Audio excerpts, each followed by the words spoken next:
Juan Antonio Villamizar. Le realizaremos una serie de preguntas, entonces continuemos.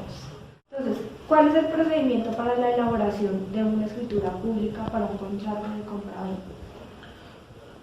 Bueno, nosotros tenemos una división en la notaría en donde en el primer piso hay una funcionaria que hace lo que son las radicaciones, ¿sí?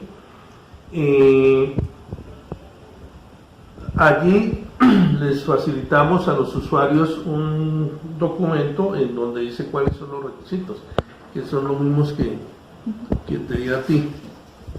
Entonces, previa a esta revisión de estos documentos que están aquí enunciados, nosotros hacemos un estudio para ver si realmente la documentación está al día, es decir, si nos trajeron el paz y salvo, si no tiene el certificado de libertad y tradición, lo pedimos para ver si es susceptible de hacer una venta, si no tiene un embargo y si no está fuera del comercio.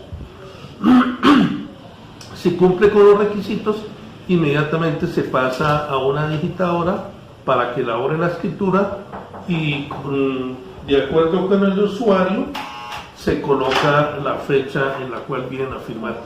Si no, pues se espera que se subsane cualquiera de los requisitos que ellos nos están pidiendo. Los documentos que se deben presentar para el bien inmueble. Bueno, los que dicen ahí, la copia de la escritura del bien que se pretende vender, el pedacisalvo, que es el pago del predial, y el pago de valorización si lo hubiera.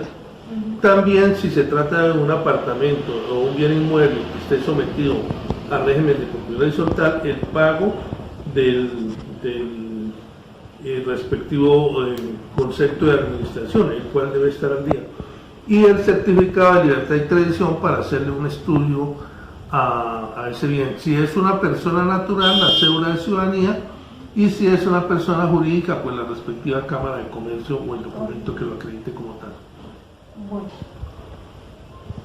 ¿Cuáles son los documentos que se deben presentar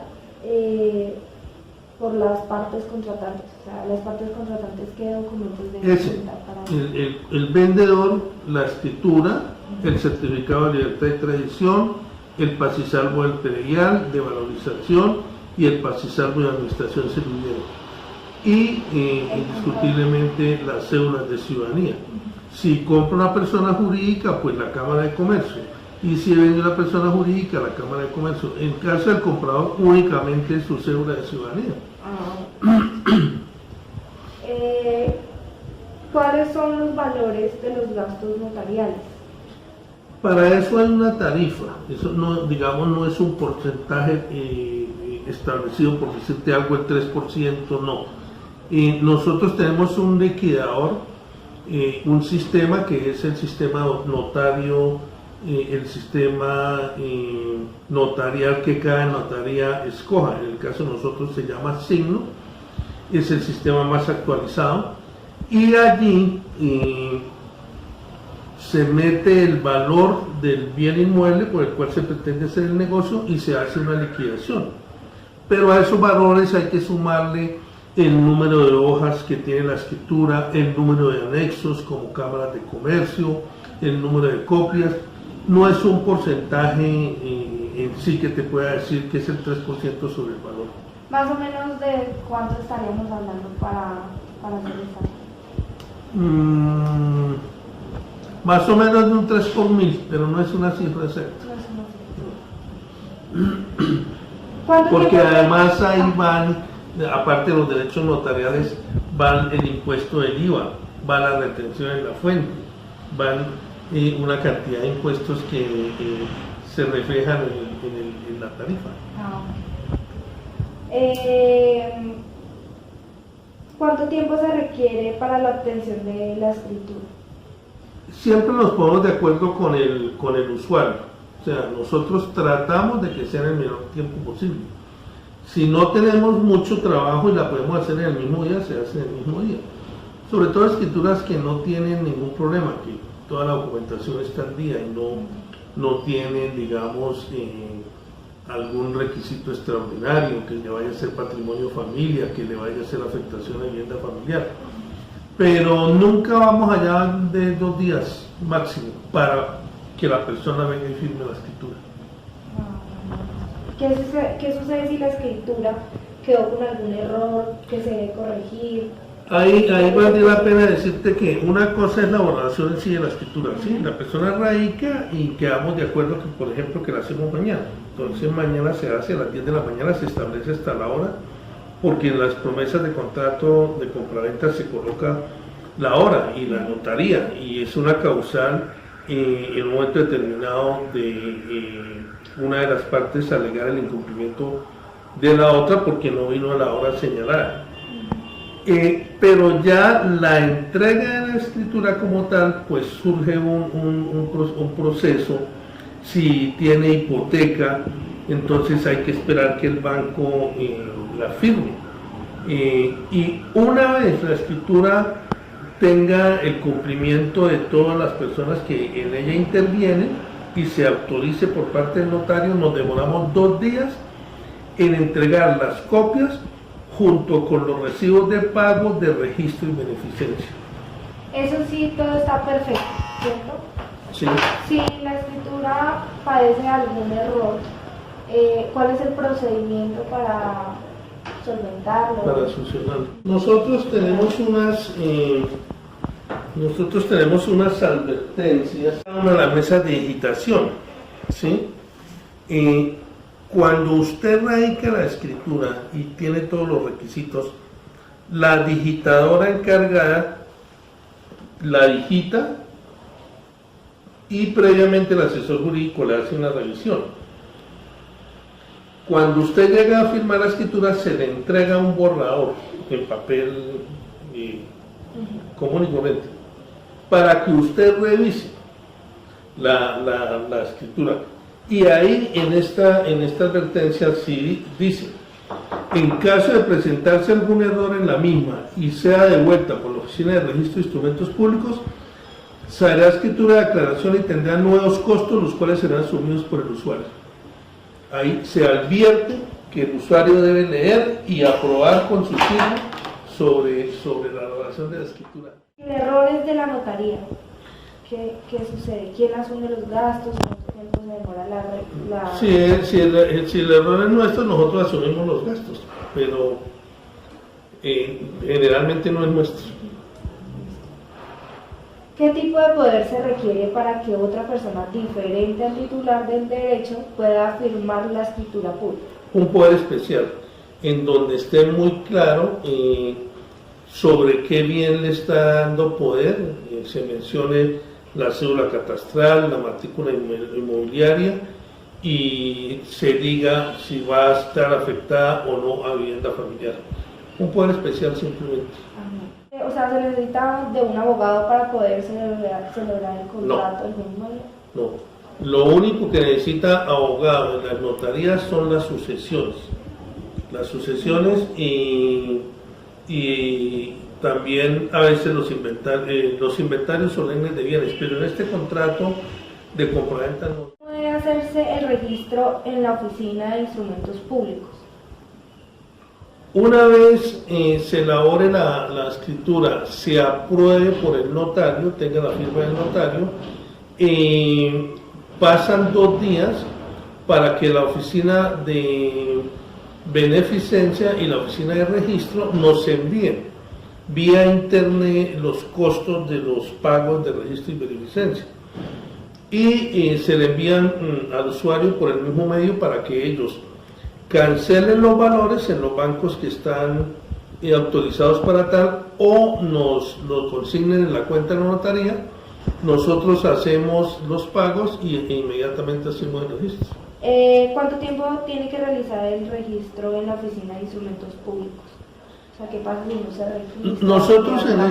Nosotros en estas carpetas que entregamos las escrituras, estas escrituras, cuando se hacen, se meten acá en estas carpetas y se grapan, dicen exactamente cómo debe tramitarse el registro, cuáles son los tiempos que tienen y cuáles son las moras que se presentan si no hacen el registro. Esa liquidación, si demoran más de 2 meses en relación con el registro de la escritura, va a tener una multa. Ahora, la puede registrar, pero si la escritura, como aquí lo dice, tiene hipoteca o patrimonio familiar, solamente pueden demorarse 90 días hábiles, porque si no lo hace dentro de ese tiempo, deberá volverse a elaborar la escritura. ¿Qué pasa si no es posible que se lea la huella de la persona contratante? Nosotros tenemos el biométrico que se estableció en todas las notarías como una obligación para poder evitar fraudes. Entonces, en ese biométrico, esa biometría, esa cédula y esas huellas se leen directamente por la registraduría del Estado Civil en un tiempo mínimo de segundos. Saber si la persona realmente, la cédula, lo primero es ver si la cédula es original, no es falsa. Segundo, viene la biometría, en donde la persona coloca cualquiera de los dedos de su mano que nosotros al azar determinemos. Y en cuestión de segundos tenemos la respuesta. Muchas personas tienen problemas epidérmicos. No les pasa las huellas, digamos, porque tienen dermatitis, porque manejan, digamos, los empleados de la construcción, cemento o papel, en fin, una cantidad de problemas que no son muy comunes realmente, porque se pueden utilizar cualquiera de los 10 dedos, entonces generalmente tratamos de que se pueda leer. Si no, la persona deberá tener una certificación, si es un problema crónico, de la Registraduría Nacional del Estado Civil, donde diga que sí es la persona. Por lo contrario, también el notario directamente puede hacerle una cuestionario a la persona para ver si se trata de la persona, pedirle, por ejemplo, la licencia de conducción, el pasaporte,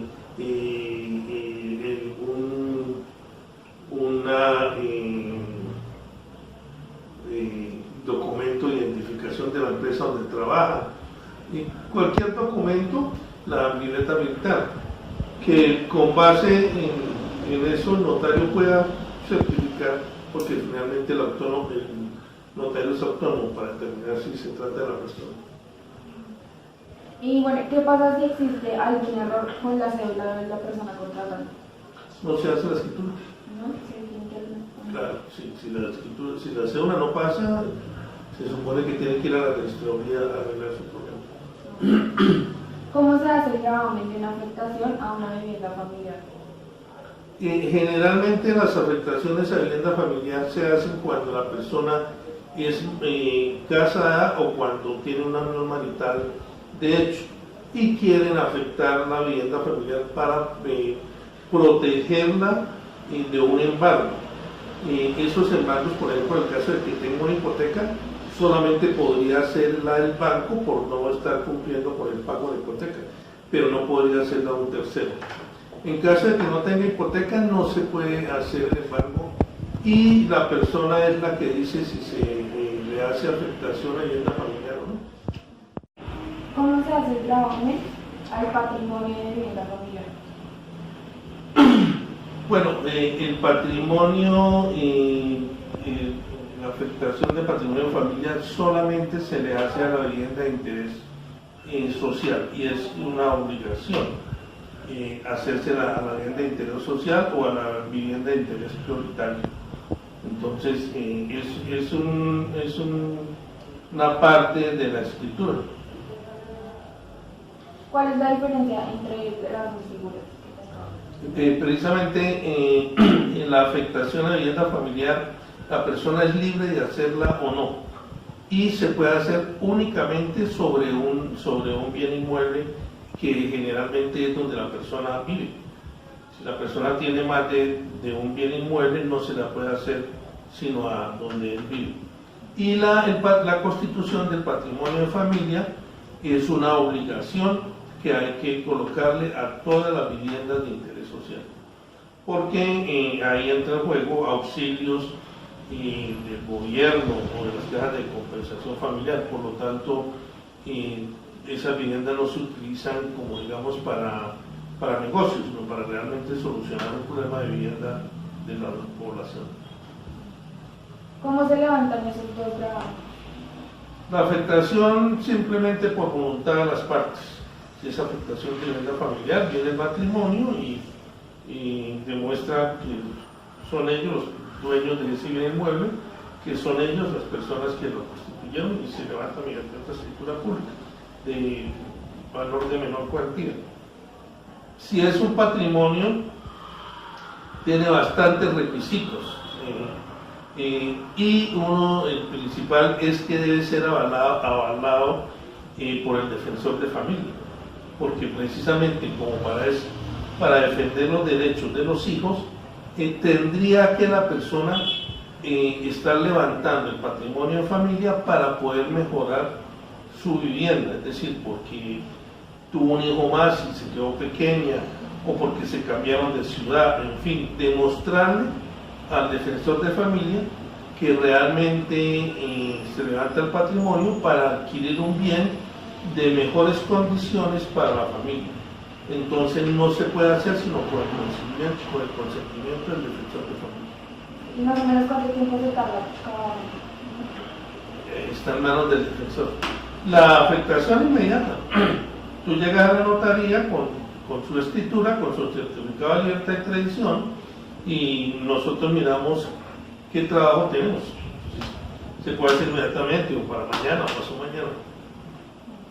¿Qué pasa si se graba el inmueble y los cónyuges se separan? Ahí, en ese caso, ¿cómo se liquida? En ambos casos, si es afectación a vivienda familiar, pues lo primero que tienen que hacer ellos es un proceso de divorcio y disolución de la sociedad conyugal. Para eso sí requerirían de un abogado y ver cómo van a distribuirse los bienes, y dentro de ese acuerdo que ellos hagan, pues levantar la afectación a vivienda familiar y distribuirlo en la manera que ellos lo consideren. En cuanto al patrimonio de familia, como le digo, se requiere el consentimiento del defensor de familia. Entonces quedaría en manos de la pareja y el defensor de familia como o a nombre de quién va a quedar ese bien, porque no se podría levantar porque se está precisamente defendiendo los derechos de los hijos. En ese momento, ¿qué pasa si una de las partes llega a la notaría para firmar la escritura pública, pero la otra no llega? O sea, la notaría podría actuar de oficio. ¿En el caso de qué, perdón? De que una de las partes llega a la notaría para firmar la escritura pública y la otra no llega. Cuando es una escritura pública normal. Como te decía al principio, tal vez a Fernanda, la importancia de la promesa de compraventa es que se coloque la fecha y hora y la notaría en la cual se va a llevar a cabo la escritura. Si pasa una hora no llega una de las partes, ya sea comprador o vendedor, se hace un acta de comparecencia. Nosotros no podemos actuar de oficio ni nada. Es una libre disposición de las partes de venir o no a firmar la escritura. Pero la persona que se ve afectada pide un acta de comparecencia, nosotros se la damos para que inicie un proceso ante un juzgado. ¿Cómo se levanta también un gravamen de hipoteca? Una vez la persona cancele su obligación con el banco, si es con un banco, pues el banco nos autoriza el levantamiento de la hipoteca y ellos son quienes nos envían la minuta sobre la... ¿Cuánto tiempo se puede tardar ese gravamen? Depende de lo que el banco demore en el envío de la minuta. Si en el certificado de tradición y libertad se evidencia que se cuenta con una fiducia mercantil o un usufructo, ¿puede realizarse la venta del bien? No, o sea, cuando hay un usufructo, indiscutiblemente se puede hacer la venta, pero sin levantar el usufructo. Depende de la persona a nombre de quien esté constituido los usufructos, si él quiere levantarlo o quiere dejarlo. Entonces, realmente todo queda en manos de la persona vendedora, si quiere o no hacer ese levantamiento de los usufructos. Y esta ya es la última pregunta. Si en el certificado de tradición y libertad al momento de la negociación no se encuentra ninguna novedad, pero luego de realizarse la venta del inmueble y elevar la escritura pública, surge un embargo sobre el bien y al momento de registrarse en la Oficina de Instrumentos Públicos les devuelven los documentos, en ese momento, ¿qué se puede hacer? Nosotros hacemos el estudio del título, hacemos el estudio del título, si vemos en que no existe ningún gravamen, no existe, pues que no está fuera del comercio, porque puede tener una hipoteca, se puede vender un bien que tiene una hipoteca. Lo que no se podría es si está embargado. Si la persona no registra, digamos, se demora más de los 2 meses y mientras tanto viene algún embargo, algún problema judicial sobre ese bien, pues indiscutiblemente la oficina de registro no la va a registrar. Al no registrarla, pues queda el vendedor en la obligación de solucionar el problema al vendedor.